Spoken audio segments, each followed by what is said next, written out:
Well, here we are. It's been a long wait, but we're finally at Season 5. There's a lot of additions and tweaks, so I'm just going to start with something straightforward, the new Overclocks. There's one for each primary, so 12 total, plus a slight rework to turret arc. Starting with Gunner. For the minigun, we have Rotary Overdrive. This overclock introduces a new mechanic to the minigun, which is manually cooling it by spending coolant charges. You get 12 of them, and each reduces heat by about 26% when used. Also, using them forces you out of the overheated status, which means you can get back to shooting, and overheating again if you'd like, much faster.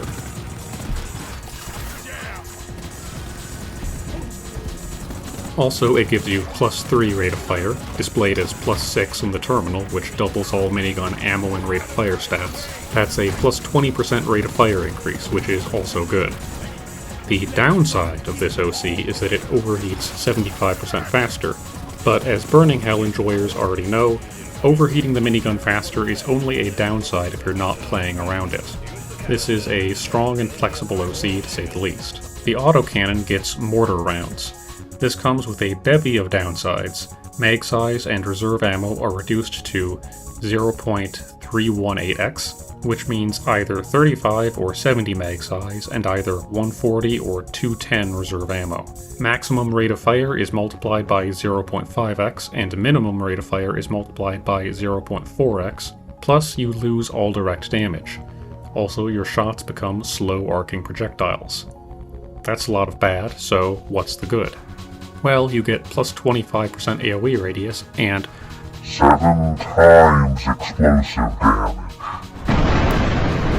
That's not just enough damage to make it good at clearing groups, it's actually enough damage that mortar rounds can kill single tanky targets almost as fast as Big Bertha can, provided they don't have explosive resist.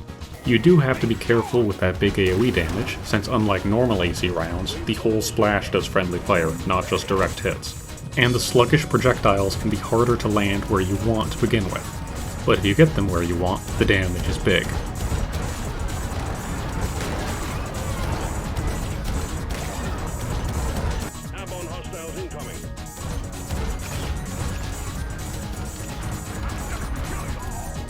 And then the Hurricane gets this absolute monster of an overclock, cluster charges. It's another overclock that adds functionality to the R key, like Rotary Overdrive or the earlier Ice Spear and Snowball OCs. But it also changes stats greatly before that point. You lose half your mag size and reserve ammo, half your missile velocity, and 1 rate of fire. But both your direct damage and explosive AoE damage are doubled. This is already a pretty nice trade, and we haven't even gotten to the cluster charges yet. When you hold your reload key for 0.1 seconds, any missiles currently in the air will explode, scattering 9 cluster charges. These charges have 9 base explosive damage and are influenced both by mods and the overclock's damage bonus. As a result, their damage is doubled to 18 or 26 if you take Tier 4B, which you should. That's a bit over half the damage of the missile itself, 9 times over. Sure, you can't use these at the same rate as the missiles themselves, and you don't have perfect control over where they go. But if you've got a crowd of enemies, or you maneuver your missiles with the released charges shotgun larger enemies, you get crazy amounts of damage out of this. There's a learning curve to it, but it kills both swarms and big boys very quickly while scattering stun over a wide area. Come on guys, rock and stone! On to NG. For the Warthog, we have pump action. Aside from doing what it says and making you pump between shots, it increases your damage by 5, your pellets by 2, and gives you 1 blow-through. But it reduces your rate of fire to 45%, your ammo to 67%, and your mag size to 83%, which results in you having 5, 7, or 8 rounds, depending on how many magazine upgrades you take. More importantly, the drastic cut in your rate of fire means your DPS is lower and it can be more difficult to defend yourself from multiple nearby enemies compared to something like Stunner. It's not all bad, because the high damage boost can make taking choke over pellets an easier sell than normal, and Armor Break is a much more attractive option since the damage up mod is proportionally much smaller than normal, plus you have enough damage per pellet to always break light armor. But it doesn't meet any significant breakpoints compared to magnetic pellet alignment while having lower rate of fire and less ammo.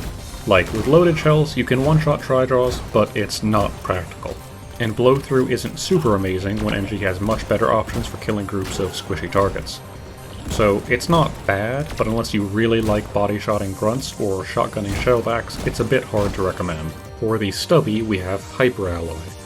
This overclock is designed to feel similar to a gun from Counter-Strike, with strong recoil but high accuracy once you learn to control it. It sets your base spread down to 30% and your max spread to 50%, as well as cutting horizontal recoil down to 20%. But it increases vertical recoil by 50% and recoil mass by 1.5, which results in vertical recoil that is both huge and takes longer than normal to max out. Of course, if you manually compensate for this, you've got a tight spread, and you also get plus 30% weak point bonus damage. So it's more challenging to use, but you are rewarded for learning it, which I always like to see. Plus, we've gotten a rework and buff for Turret Arc.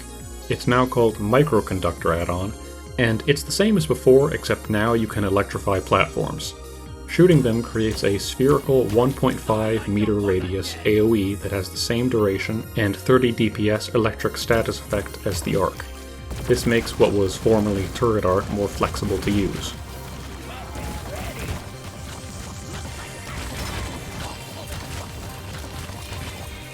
And then on the lock, Smart Trigger OS. This one's a bit of an odd duck. With max targets reduced to 20% and lock-on time reduced to 5%, you lock on lightning fast and then fire a small number of bullets even faster, getting them out in just a couple frames. But you can't hold a lock, so pressing M1 means repeatedly shooting whatever's in front of you. You can't adjust the bullet angle like you usually could, but the damage output is not bad and it does make the lock faster to react to threats with. However, it has a couple issues. First, it's on the lock, and unlike Executioner and ECR, it doesn't boost your ammo economy via damage, so it's easy to run dry. And second, it has issues where, unlike the normal lock, it can spend excess ammo on enemies, which is especially noticeable against swarmers and jellies. You can mitigate that by taking smart targeting, but that means losing the 20% damage boost in that tier, which isn't great, so hopefully that gets fixed before long. On Driller's Crisper, we have Scorching Tide. This is one of those OCs like Overdrive Booster that is secretly a clean because it doesn't have real downsides if you're not using the special firing mode. With this, holding reload will charge a secondary attack that takes 0.4 seconds to prepare and fires 8 piercing projectiles in a wide horizontal spread. This costs 25 fuel and you move 25% slower while charging. Each projectile on hit does 30 damage, 22.5 of which is explosive and 7.5 of which is fire plus heat. And then also it splashes within 1 meter for 22.5 heat and 7.5 fire plus heat. And both the direct and the splash damage then get 50% of what they did added as heat again, for a total of 37.5 damage and 75 heat per projectile 8 times over. That would already be a lot, but it's bugged and each projectile inflicts damage twice currently. Which means, right now, Scorching Tide can do this.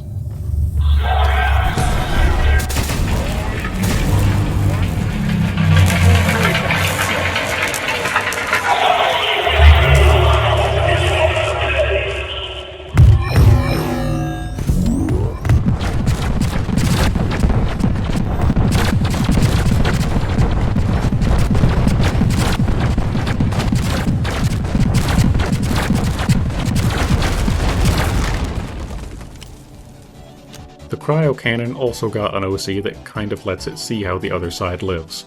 Crystal Nucleation gives Cryo Cannon's Frost Trail much better uptime and damage, allowing it to perform kind of like a Sticky Flame build does as area denial. With the OC equipped, you're reduced to 80% ammo, but your normal Frost Trail is replaced with these spiky crystals. These last for 15 seconds before breaking, which is 5 times longer than the normal ice pack. And they tick for damage and cold at the same rate of a tick every 0.5 seconds. Each tick does 4 cold and 12 piercing damage, which is not boosted against frozen targets. These values are affected by the cold and damage mods for Cryo Cannon. Equipping either cold per particle mod will boost the cold per tick by 4, up to 12 at maximum. And the damage mod boosts the damage per tick by 6 to 18. However, this overclock has a significant limiting factor. When enemies walk into the ice crystals, they damage them. For most enemies, this results in the crystals breaking basically immediately, while swarmers seem to just slightly reduce the crystal's lifetime.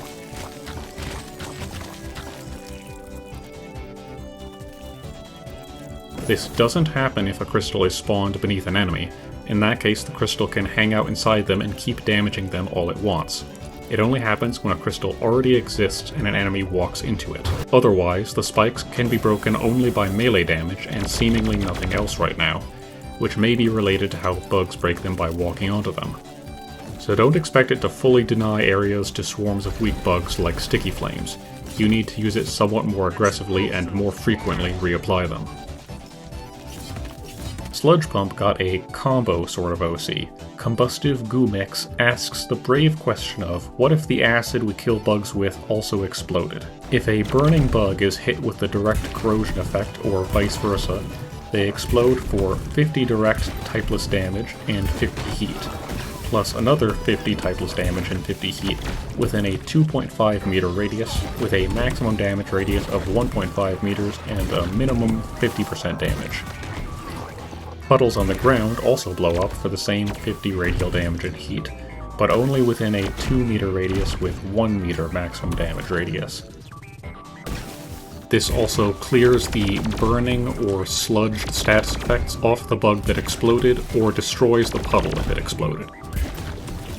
The penalty for this is +2 charge shot ammo, which sounds like it might be expensive until you realize that every puddle or slimed bug from your 12 fragments with Tier 2B will chain reaction explode for somewhere in the area of 600 typeless radial damage, letting you absolutely obliterate any grouped enemies. You do also kinda have to use Burning Nightmare on the EPC to enable this, but as a certified burning heavy hitter enjoyer, I don't mind that at all.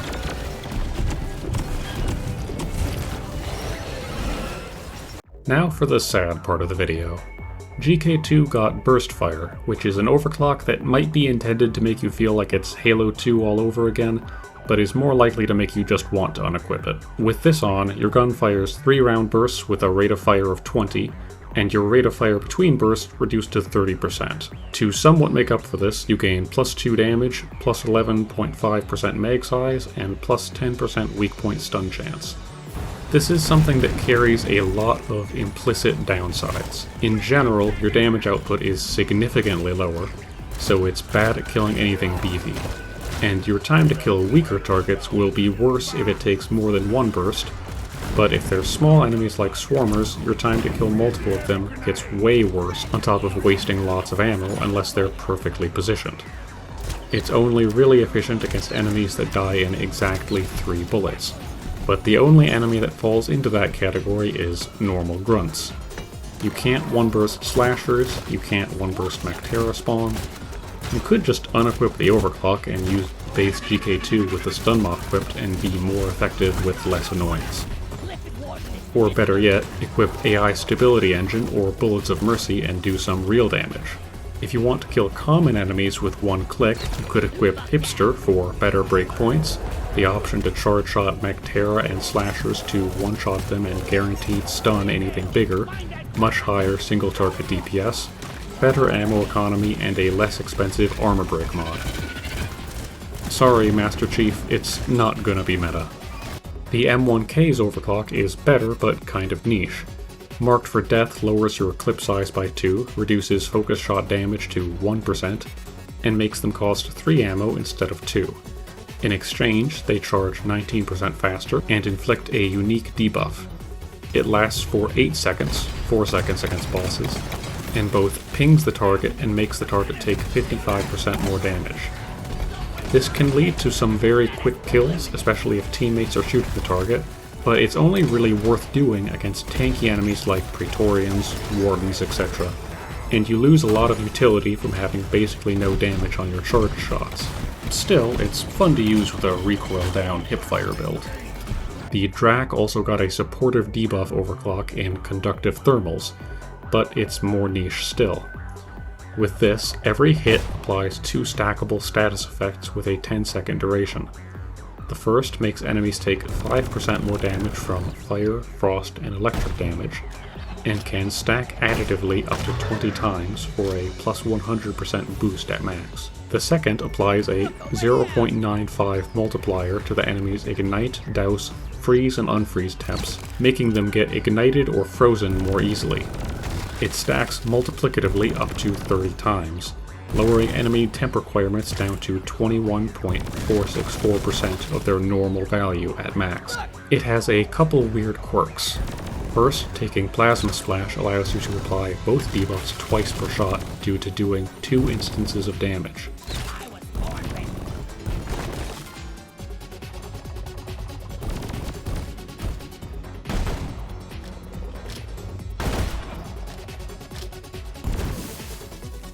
And second, any amount of the debuff gets rid of Dreadnought's temp change scale, making their ignite temp go down to 100 before the multipliers. This makes it possible and easy to ignite them on top of improving fire damage, which does mean CRSPR can actually do something against them, but also means Volatile Bullets works and does a bazillion damage.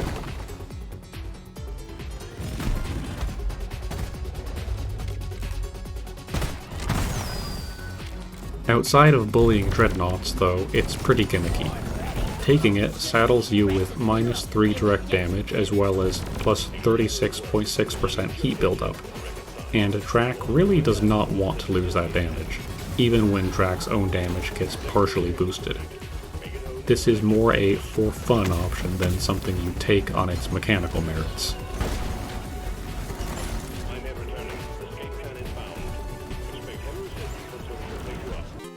And that's all for Overclocks. If I sounded a bit under the weather, it's because I got so ill that I sprained a muscle from coughing. Everything else new this season is going to be coming in another video shortly after this one. I just wanted to get this out this weekend. See you again soon.